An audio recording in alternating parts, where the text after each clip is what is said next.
Salut les amis, l'homme le plus noir de la terre, c'est moi. L'Africain digne, l'amoureux de l'Afrique, comme vous d'ailleurs. Je ne parle pas des sell-outs, des vendus, des blacklegs. Ce n'est pas d'eux que je parle. Je ne peux pas les saluer. On doit les huer même à la limite. Quand on regarde notre Afrique, un continent riche, immense, qui était un pays divisé par des criminels, des gens qui disent aujourd'hui aux droits de l'homme, on est là pour les droits de l'homme, alors qu'ils nous ont esclavagisés, colonisés, brutalisés, exécutés, et ils viennent chanter les droits de l'homme, et c'est un d'entre nous qui reçoivent de l'argent venant de ces gens-là, du pillage de l'Afrique, et disent non, il faut comme eux quoi.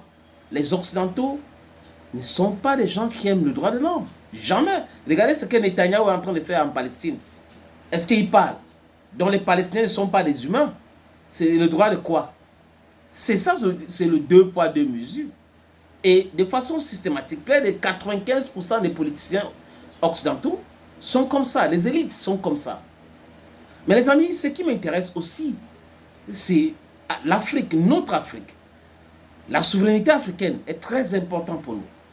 Et la lutte actuelle ne doit pas baisser.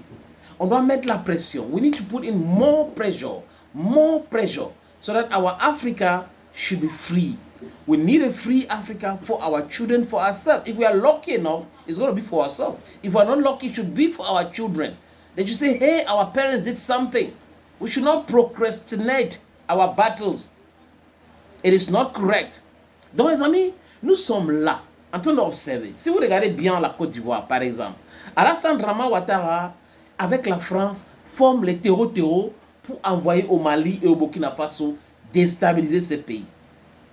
Avec la complicité aussi des services secrets algériens, dont l'armée algérienne, qui est un État dans l'État, travaille en étroite collaboration avec des criminels français pour instaurer le désordre au Mali. Je vous ai dit ici que le 26 du mois dernier, avril, la France avec l'Algérie ont organisé une réunion avec le Qatar et qui étaient présents les partis politiques maliens et les organisations dites non gouvernementales. Le but c'est quoi? Créer du désordre à Bamako, envoyer les terroristes au nord du Mali, capturer Kidal. Et c'est le même scénario qu'ils font partout. La Côte d'Ivoire fait exactement la même chose au Burkina Faso et le Bénin se prépare pour faire la même chose au Niger. Donc voilà des pays frères et des présidents qui ont décidé de vendre les armes au diable. Patrice Talon, c'est la main d'Emmanuel Macron sur la frontière nigéro-béninoise. C'est lui. Patrice Talon travaille pour la France. Il fait tout pour la France. Macron l'appelle. Allô? Mais monsieur Talon, on a formé combien? Est-ce qu'ils sont 1000 ou 2000? On a besoin de 20 000 ans. Il faut qu'on recrute encore des gars. Il faut créer du désordre. Il faut les annoncer, les problèmes du tribalisme et tout ça, quand on vous déteste et autres. C'est comme ça qu'on va les mettre là-dedans. Après, on va les former, on va les donner les armes. Après, on va les droguer. Et ça va passer. Vous voyez un peu?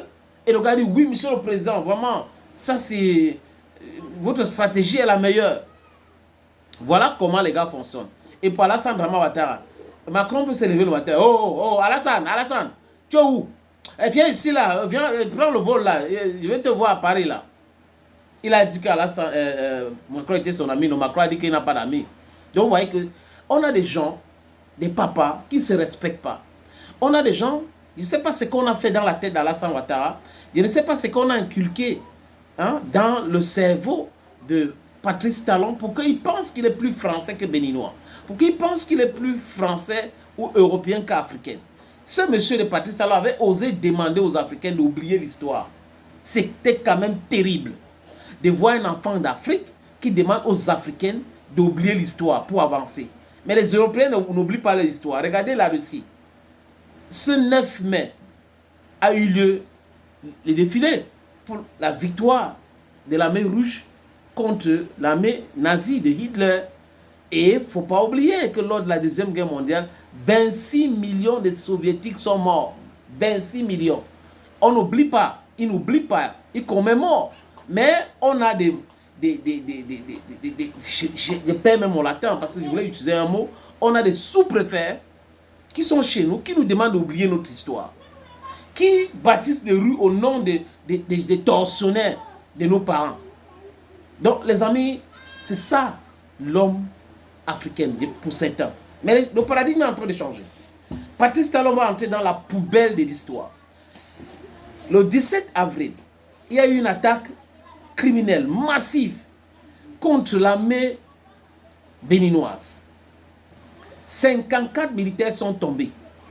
Et on a vu un juiflu qui est venu à la télé pour dire oui, l'AES communique seulement, ils n'ont pas d'action et tout ça là. Voilà des gens qui forment les terreaux, qui viennent blâmer l'AES. On a vu même l'autre en République centrafricaine, Martin Ziguele, un pion de la France, un espion, un agent double.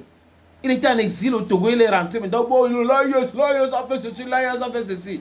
Le voyoutisme politique on les a inculqués est en train de les perturber aujourd'hui, les amis. Quand je finis de dire ce que je dis là, les amis, Patrice Talon, vous vous rappelez, après cette attaque, à travers son armée, avait voulu collaborer avec le Niger et le Burkina Faso en tant que pays, pas qu'en tant qu'entité.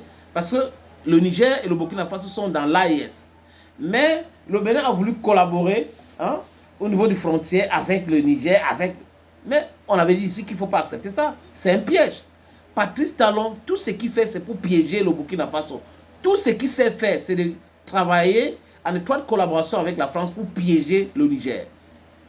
Vous voyez un peu, il a certainement ses intérêts, mais cet égoïsme-là, cet égocentrisme-là, est-ce que c'est normal pour un chef d'État africain, pour un enfant d'Afrique? Bon, qu'est-ce qu'il faut maintenant? Patrice Talon, sa nouvelle stratégie, c'est discuter avec les terreaux, négocier avec les terreaux. Il négocie quoi avec les terreaux? Ça, c'est le film, comme disent les Congolais, Netina film. Vous formez des gens. Vous prenez votre part qui est au niveau de la frontière entre le Burkina, le Niger et le Bénin. Vous donnez à un Toubab. Il est là. C'est un espion. Il travaille en collaboration avec les terreaux. Il les informe quand vous voulez venir. Et on vous met en difficulté. Vous les formez, vous les envoyez pour créer le désordre. À un moment donné, quand ils commencent à acheminer les armes, vous vous rendez compte que certaines personnes qui n'étaient pas informées veulent les stopper, on les bute. Voilà comment ça fonctionne. Et aujourd'hui, Patrice Talon dit, la stratégie doit changer, vraiment il doit négocier avec les terreaux. Vous faites du film. Monsieur Patrice Talon, c'est le cinéma que vous faites. Vous ne pouvez pas dire que vous voulez négocier avec les terreaux. Les terreaux, c'est vos amis. Ce sont les gens formés par Emmanuel Macron et c'est soi-disant, comment on les appelle même, instructeurs militaires. Avec votre complicité. Donc venez aujourd'hui dire que non, il faut négocier. Négocier quoi avec eux? Ils revendiquent quoi? Les terreaux revendiquent quoi? Rien. Ils veulent seulement le désordre pour permettre à la France de continuer à piller. C'est de ça qu'il est question. Vous croyez qu'on est dupe? Patrice Talon a ramassé le caillou, l'oiseau de Dieu a vu. Thank you, friends.